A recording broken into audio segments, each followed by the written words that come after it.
तुम्ही पाहत आहात MCN न्यूज मराठी।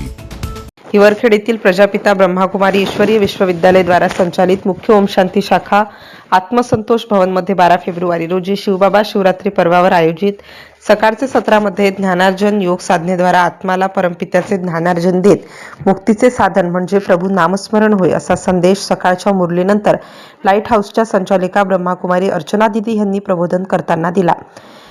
तर आत्मसंतोष भवनच्या संचालिका ब्रह्माकुमारी रश्मी दिदी यांनी शिवबाबा महाआरतीला उपस्थित असलेल्या नगरपालिका सभापती सौ प्रमिलाताई रवींद्र मानकर, प्रमुख अतिथी हरिभक्त परायण अनंत महाराज रेखाते, प्रथमेश नाठे, सौ अनिता रवी वाकोडे, सौ वैशाली गणेश वानखडे यांचा पुष्पगुच्छ देऊन अतिथी आदरातिथ्य केले। तर नगराध्यक्षा मुख्य अतिथी म्हणून सौ सुलभाताई रमेश दुतोंडे यांनी ध्वजारोहण केलं। यावेळी अर्चना दिदींनी मार्गदर्शन केलं।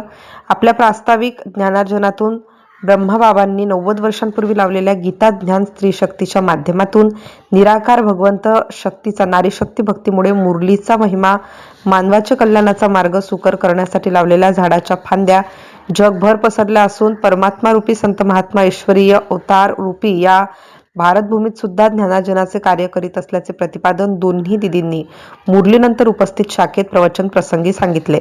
यावेळी रमेशभाऊ दुतोंडे, किरण सेदाणी, महादेव बुंदे, सौ सुनंदा अनिल खेडकर, सौ बालाबाई गोपाल बुंदे, सौ ममता गणेश खेडकर, सौ अनिता महादेव नेवारे, सत्यभामाबाई बुंदे, सौ शकुंतलाबाई पिंजरकर ह्या बाहेरगावच्या शाखेशी जुळलेल्या सोनाळा मनपदा हिंगणी येथील आमंत्रित शिवबाबा ज्ञान मुरली श्रवणार्थींनी आजच्या ब्रह्माभोजन प्रसंगी हजेरी लावली। MCN न्यूज मराठीकरिता बाळासाहेब नेरकर, हिवरखेड।